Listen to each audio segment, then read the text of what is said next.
Bah écoute, vas-y, en fait ça file parce que j'ai appuyé sur n'importe quoi. Et en fait, je dois faire quoi là du coup? Parce que moi je suis là, mais pas. Alors dis-moi, que voulais-tu que je te dise? C'est bon, c'est parti. Donc du coup tu poses une question ou... Ah, si tu poses pas de questions? Ok, donc là ça file. Donc j'y vais, c'est parti. Tu me poses pas les questions et je me démerde. Non, t'es sérieux? Bon alors salut, c'est Simon, Angel Dust, sur la pire interview du monde parce qu'apparemment il pose pas de questions et je suis obligé de causer tout seul pendant 3 minutes. Eh ben, je me présente, Enzo Cavalier, je suis auteur et illustrateur pour Polescar, le jeu d'expédition. Moi c'est Eugénie Bidet, je suis sur les courants alternatifs. Moi je suis Sauveur, je suis l'auteur d'un jeu de rôle que je vais essayer de faire à éditer qui est Dreamland RPG. Je suis Benoît de Oshikaze 2250. Eh bien, nous on présente Arcana, le JDR clair-obscur. Voilà. Moi c'est Cristal. Moi c'est Ambre. Ok, alors moi je suis Julien Poire, donc auteur, podcasteur sur les voies d'Altaride, auteur de jeux de rôle et présence au sein des courants alternatifs pour cet octogone comme les octogones précédents. Bonjour, je suis Thomas, donc sur Linus, un des 3 co-auteurs sur le projet JDR Dreamland, issu du célèbre manga français Dreamland de Renaud Levert. Bon bah Vivien Féasson du coup, auteur, membre des courants alternatifs, auteur indépendant, auteur du coup actuellement de Explorateur de Bruine, Libreté, de Billets d'acier, Supplément de Libreté et de Perdu sous la pluie, donc plein de jeux qui se passent dans un univers où d'horribles sirènes de l'averse mangent des enfants perdus qui essayent désespérément de survivre et de recréer une communauté.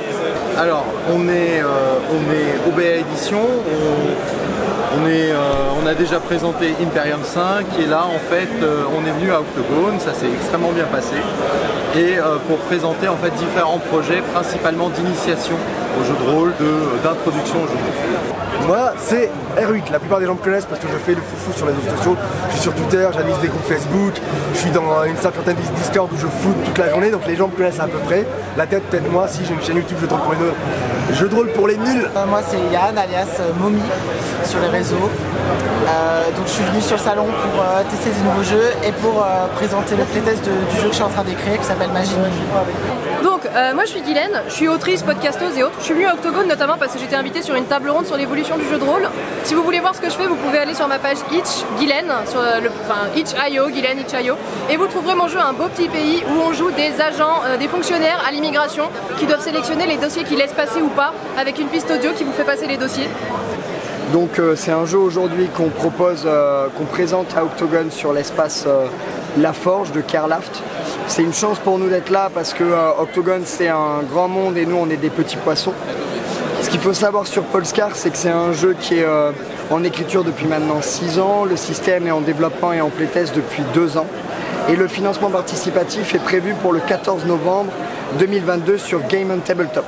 L'idée c'est de proposer aujourd'hui un projet abouti et de proposer dans le cadre du financement une campagne participative puisque la maquette du bouquin est finalisée et l'idée c'est de limiter le délai de livraison. Ça c'est pour l'aspect projet. Sinon Polescar c'est brièvement un jeu d'expédition dans lequel les joueurs vont créer leur compagnie, créer leur personnage, leur véhicule et évoluer dans un monde pas forcément dark, mais surtout très rude, hostile, où la nature a une place très importante. Venez sur le stand, il y a Cozil. Et Cozil c'est bien, voilà. Parce qu'en fait on joue des animaux choupis sur une île paradisiaque et on prépare des gâteaux, on prépare des fêtes d'anniversaire, on est bien et ça fait du bien de jouer à Cozil. Voilà, je voulais juste... En fait, on est un collectif d'auteurs, on écrit un univers de science-fiction, donc quelque chose de très vaste, de très flamboyant, et sur lequel on va pouvoir jouer 6 espèces différentes dans un environnement avec du méca, avec du cyber, avec du nano, avec des centaines de planètes habitées et de stations, des milliers de systèmes stellaires, enfin bref, c'est grand, c'est beau. Et on le développe collectivement et on le développe depuis Des années, puisque l'association a été créée en 2007 et que le projet existait déjà depuis longtemps. Et c'est lyonnais, puisque ça a été créé à Centrale Lyon, au club jeu de rôle de Centrale Lyon. Le projet du moment, il va vraiment arriver très très vite. C'est le prochain jeu de Com Martin qui s'appelle Cités abîmées, qui va être publié chez Dystopia. On y joue des voyageurs qui arrivent à la gare et qui vont se faire happer par une cité un peu ruche qui a un problème à réparer et qui va leur coûter très très cher. Ça se joue avec des superbes cartes à jouer. C'est très joliment illustré par Laurent Rivleg et maquetté par Nicolas Folio. Je sais pas quoi vous dire, ça va être juste super. On est à Octogone pour présenter notre projet qui va sortir en 2023 et du coup n'hésitez pas à nous suivre sur les réseaux et tout ça pour voir ce que c'est. On vous emmène dans un univers dark médiéval fantasy aux accents néons parce qu'on fait du tuning. Non, pas du tout. Il y a plein de phosphorescence, plein de lumière partout. Donc n'hésitez pas à venir voir tout cela et surtout plein de magie. Plein de magie, c'est magique partout. Voilà, sinon Octogone c'était super bien, on a retrouvé tous les copains, on vend des jeux et c'est super cool sur le stand des courants alternatifs. Et moi je vais vous présenter Explorateur de Bruine, qui est un jeu OSR où on joue des enfants qui se font massacrer par les sirènes de l'averse dans un monde où il pleut tout le temps. Voilà, c'est un jeu très très cool, il est magnifique, il est très bien écrit par Vivien Féasson. On le vend sur notre stand des courants alternatifs et en bonus j'ai écrit un donjon pour ce jeu qui est une bibliothèque maudite que je ne peux que vous conseiller. Bonjour à tous, moi c'est Arnaud. On est venu présenter Greka, donc un jeu qui vise à l'initiation. Et pour faire ça, on a choisi de s'ancrer sur un cycle de romans écrit par Lysia Marot et de permettre à sa communauté de lecteurs, une fois qu'ils ont fini leur lecture, accroché à cet univers, découvert les personnages, de pouvoir, grâce à un jeu de rôle très simple, émuler exactement ce qu'ils ont vécu dans l'univers. Donc on se situe à la fin du cycle de romans et on propose un type de jeu simple, plutôt à mission, qui va permettre aux joueuses et aux joueurs de prendre en main le jeu de rôle via cette initiation et cet univers par lequel ils sont déjà rentrés. Qu'est-ce que je peux vous dire d'autre? Bon, Dreamland, c'est des personnages qui vivent dans le monde des réels et qui vont pouvoir voyager dans le monde des rêves. Il y aura certains personnages particuliers qui seront vous, vous qui incarnez votre personnage, qui pourront voyager dans ce monde onirique et avec des pouvoirs impressionnants qui explosifs un peu à la mode shonen.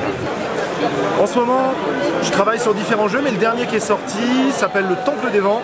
C'est un jeu solo d'exploration dans un monde fantastique. Il y a déjà des vidéos, il y a déjà des sources qui en parlent. N'hésitez pas, si vous voulez découvrir le jeu solo, il y a des tas et des tas de ressources hyper intéressantes partout. Par exemple sur le Discord JDR Solitaire. Il ne faut pas hésiter à aller faire un tour pour vous renseigner. Alors j'ai vu des trucs cool mais que je connaissais déjà puisque je suis quand même pas mal resté au niveau des courants. J'ai l'impression, on a voulu acheter Alice is Missing mais apparemment tout le monde s'est jeté dessus et s'est emparé du jeu. Donc du coup je ne sais pas si... je sais qu'il est cool, j'y ai déjà joué, mais j'ai pas vu la boîte donc je pense que le matériel est cool. Et voilà, j'ai pas eu beaucoup de temps pour regarder en fait en réalité. J'ai passé tellement de temps à parler avec les gens que j'ai pas trop vu le matériel quoi. Mais en tout cas plein de trucs qui ont l'air sympas ouais. Nous avons un deuxième jeu, un jeu coup de cœur qui s'appelle Wallowhide. C'est en fait une série américaine policière qui se passe en fait dans les plaines vastes et montagnes du Wyoming. On joue des policiers, des adjoints de shérif, des gens qui tournent autour de la justice et qui vont en fait, en plus des enquêtes, apporter leur bagage, leurs soucis, leur histoire familiale pour faire avancer en fait la narration. Donc c'est vraiment très original, on est vraiment ancré dans des séries telles que Longmire, Justified ou Banshee. Donc c'est vraiment très exotique pour nous français, mais c'est très proche parce qu'on est au XXe siècle. Voilà. Mon projet actuel dont je suis très contente, c'est Chromatopsie. Du coup, un mini-burst, une petite campagne dans l'univers de Lovecraft qui se passe en 1925, qui a l'air très classique, dit comme ça. Mais en fait, non, car c'est du romanesque. J'ai du coup intégré des pré-tirés qui sont tout bien ficelés. On ne peut pas jouer sans, c'est pas optionnel. Et on va découvrir un truc hyper drama, psycho, qui fait flipper. Il y a une enquête, et dans cette enquête, bah, voilà, les joueurs en fait ils vont auto-analyser des trucs qui font qu'ils sont liés à l'enquête et c'est un petit peu triste. Ça parle du deuil en particulier. Et voilà. Et donc c'est mon projet le plus important en ce moment. Je viens seulement d'enfin avoir une version papier d'Étoile. Mon petit jeu de rôle de science-fiction minimaliste, inspiré ou pas d'une célèbre série télé. Donc Magie de Minuit, c'est un jeu narratif en émergence à la manière de la gamme Force de Drama, Force de Queen, etc. Mais qui est proposé par un système de tarot. En fait, on va retourner les cartes, une espèce de divination, et c'est ça qui va impulser le récit. Et en fait, on joue des sorcières itinérantes qui devront résoudre des conflits en utilisant la magie collectivement en tant que Nous avons un prototype de jeu de cartes qui permet en fait d'initier n'importe qui au jeu de rôle, et uniquement avec des cartes. Et l'objectif, donc là pour l'instant ce n'est qu'un prototype, mais l'objectif c'est de le financer avant la fin de l'année et de le distribuer en boutique. L'objectif véritablement c'est d'initier les gens et de faire un pont ludique vers les autres éditeurs et pas uniquement OBR. J'ai vu des trucs cool, j'ai adoré découvrir Menhir de plus près parce que du coup j'attendais beaucoup d'aller discuter avec eux. Je suis très intéressée par l'idée d'utiliser ça pour faire de l'escape game en VR en fait du coup. Et il faudra absolument que je reparle avec eux plus que 15 minutes entre deux tabourets et deux stands parce que c'était vraiment bien. J'étais très contente d'aller voir Vinsu qui est juste en face qui va éditer pour la première fois un jeu et c'est du coup juste là Elestria. Et voilà, c'est un petit machin, donc j'étais contente de découvrir un petit truc et une nouveauté, donc je me suis beaucoup intéressée. Horrifique, très intéressant et super, j'ai beaucoup été voir les gens en face, que je sais plus trop comment, mais il y a des traductions qui arrivent, de trucs qui m'intéressent. J'ai vu Sapin Inca qui était très très cool, je vais voir Grimoire et Relure, et j'en oublie plein, mais oui, il y a plein de trucs cool à voir, et j'ai acheté des petites choses, notamment des plans très cool, les brumes, voilà, juste derrière. Voilà, c'était trop cool et j'ai pas dépensé trop d'argent, mais c'était bien. J'ai Cécile, qui est le youtubeuse streameuse que j'aime beaucoup, qui a fait un petit livre sympa pour passer de l'autre côté de l'écran. Voilà, vous avez toujours été PJ, vous avez été joueur, vous voulez être MJ, et bien passer de PJ à MJ. Ouais, j'ai testé des jeux de société qui m'ont bien fait triper. Notamment le jeu Death Note. Franchement j'ai kiffé jeu d'ambiance où on essaie de dissimuler son rôle, tout ça, franchement oui. Entre autres, il y a eu plein d'autres trucs, mais là ça me revient pas en tête. Omega, un jeu de science-fiction, un jeu post-apocalyptique où on incarne des synthétiques, des IA hyper évolués qui ont un logiciel Omega et qui derrière vont leur permettre d'émuler et de ressentir les sentiments organiques. Moi je suis arrivé avec un projet qui était extrêmement balbutiant probablement dans ses débuts, qui était les Gardiens de l'Éther, ça ne portait pas du tout ce nom-là à la base. Non, ça n'était un autre et c'était beaucoup plus compliqué finalement. C'était beaucoup plus compliqué, beaucoup trop compliqué. Je voulais un jeu, je voulais un jeu où il n'y avait pas de calcul, où il n'y avait pas de fiche personnage, où on jouait sur des plateaux, où on incarnait un personnage. Vous incarnez dans ce jeu-là un chaman de l'espace qui en fait tout simplement est pourvu, c'est un humain qui est pourvu d'une entité éthérique qui est anthropomorphe, donc souvent qui va s'approcher d'un animal d'une manière ou d'une autre, et qui va vous octroyer des capacités, des pouvoirs, et qui va vous accompagner au sein de vos aventures pour partir en quête de vos origines, des technologies perdues et que tout le monde voudrait potentiellement s'accaparer, un petit peu comme si vous partiez à la recherche des Sumériens et de tout ce qu'ils ont pu monter, voilà, les origines de votre groupe. Alors Octogone c'était bien, c'était fatigant, on est venu à 9. 3 tables de jeux différentes. 3 tables de jeux différentes qui ont tourné tout le week-end. On a eu des retours très positifs sur les nouvelles propositions qu'on a faites. Sur Imperium, ça confirme en fait l'intérêt pour le jeu. Et je pense qu'à partir de maintenant, on va passer à la vitesse supérieure, on va lancer les financements participatifs pour produire les jeux et les distribuer. Et est-ce que Octogone c'était bien? Octogone c'était merveilleux. Le seul petit défaut, il y a 2 petits défauts, rien du tout, c'est que c'est très bruyant, que j'ai plus de voix et que au niveau de la communication des tables rondes, ils se sont un peu merdés, j'ai tout coupé. Mais sinon c'était génial. D'autre part, qu'est-ce que j'ai vu sur Octogone? J'ai pas vu grand chose parce que j'étais derrière le stand. Mais derrière le stand des courants alternatifs, on a vu des choses formidables, c'est-à-dire des tas de gens qui sont venus discuter avec nous, des publics de tous âges, de tous genres, de toutes sortes. C'était vraiment, vraiment génial de voir plein de gens différents des vieux rôlistes classiques comme moi, quoi, qu'on voit habituellement, et c'est vraiment hyper plaisant de prendre le temps de discuter avec ces gens, de leur faire découvrir des jeux, d'écouter ce qu'ils cherchent, et voilà, c'est génial, c'est hyper encourageant, hyper enthousiasmant, inspirant, et merci à tous ceux et toutes celles qui sont venus nous voir sur cet octogone. Alors comme chaque année, ça fait maintenant de mon côté une dizaine d'années que je viens à Octogone. Alors au début je venais en tant que visiteur, maintenant ça fait 3 ans que je viens en tant qu'auteur sur le stand Odonata. Que du bonheur. C'était génial, on a pu vraiment mettre notre JDR en avant. Les joueurs, joueuses ont super apprécié le truc. En plus, on a rempli un peu nos objectifs fun, accessible, libre, shonen, tout ça. Donc vraiment, ouais. Et puis l'ambiance, on sent que tout le monde vient pour s'amuser. Franchement, c'est un régal. Je referai.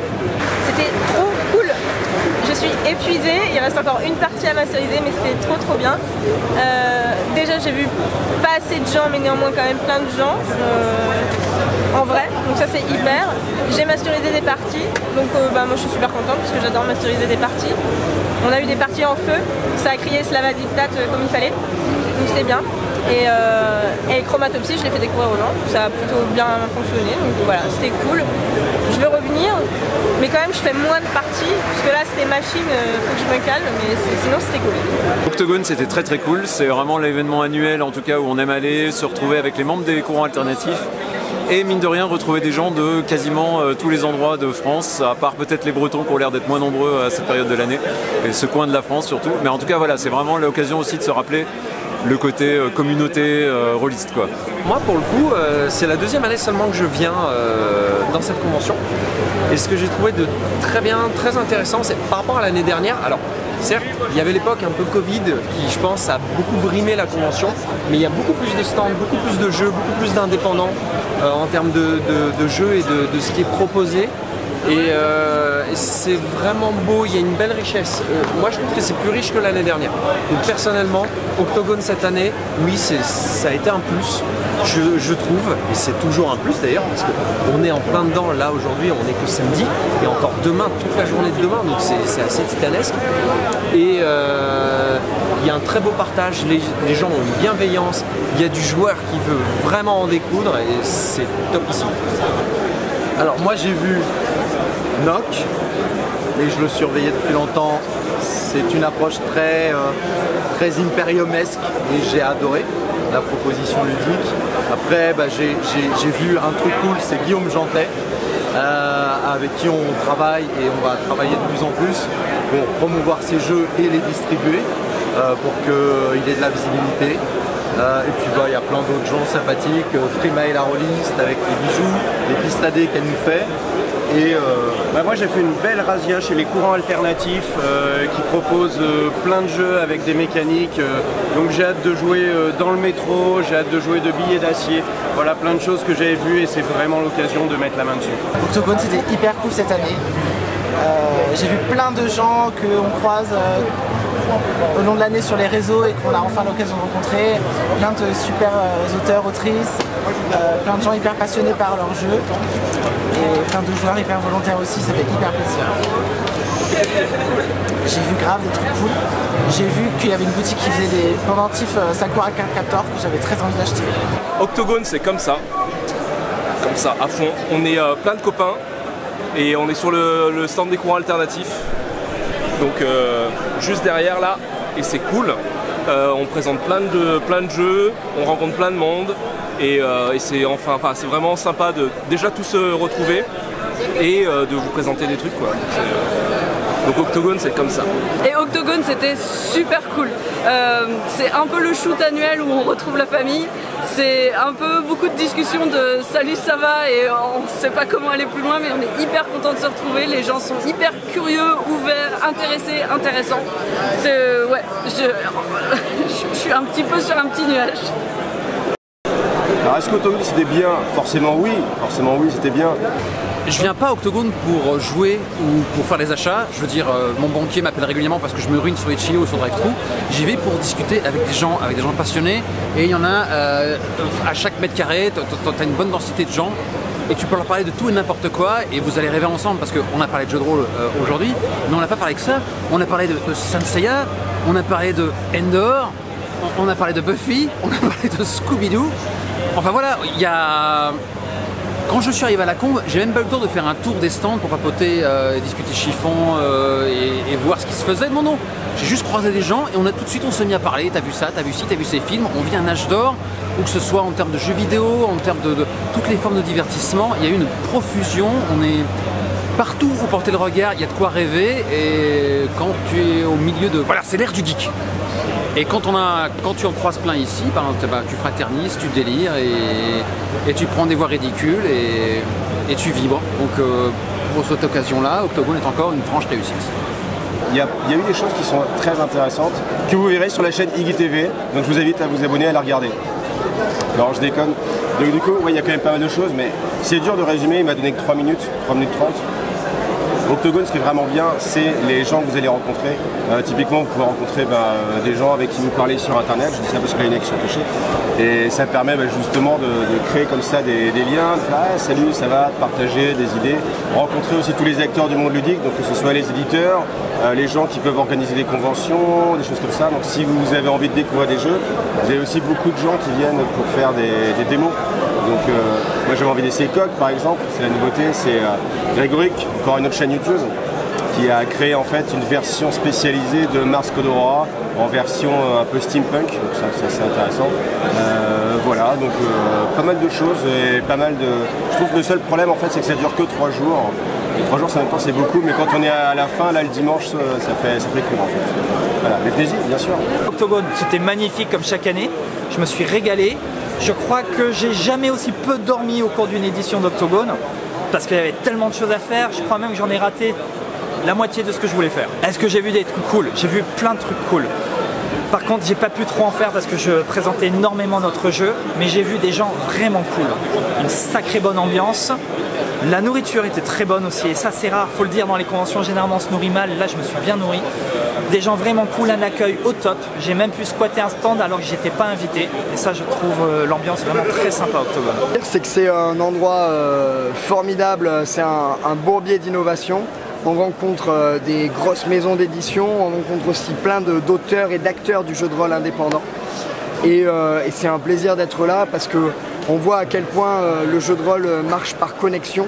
Et l'idée de rencontrer les gens, les joueurs, ça permet en fait de s'ouvrir de nouvelles portes, de nouvelles visions sur le jeu de rôle. Alors, Octogone c'est très bien parce qu'il y a plein de choses à voir. Il y a la partie jeu de plateau, il y a la partie jeu de figurines, il y a une très grande partie jeu de rôle. Donc c'est vraiment chouette pour tester, voir des nouvelles choses, des nouveaux jeux. Donc personnellement ça m'a permis de voir des choses comme Brick War Game, le jeu de figurines, donc, qui est très sympa. Puis après il y a d'autres jeux comme Kairis qui sont là, qui sont vraiment bien. Puis comme voilà, il y a la possibilité de voir plein de gens, des gens qu'on voit d'habitude soit sur le net, on discute sur les Discord ou sur le Facebook, donc ça c'est vraiment très sympa de rencontrer ces gens là. Et puis après moi je viens aussi parce que là je participe au tournoi 32 Fer, donc à Soif. Donc voilà, donc moi j'aime beaucoup. Des tas de trucs bien, il y a des tas de jeux, il y a des tas d'éditeurs, il y a des tas de voilà, il y a des tas de choses que l'on adore, et c'est pour ça qu'on est à Octogone tous les ans depuis le début, sauf une année où on était malade. Et voilà, et Octogone c'est génial, il y a plein de gens, on voit tous les copains et on découvre plein de nouvelles personnes, donc, comme Donjons et Chatons. Ouais, Donjons et Chatons, trop bien, qui va bientôt sortir d'ailleurs. Voilà. Et il y a aussi Romain Ritier. Romain qui est génial aussi. Et voilà.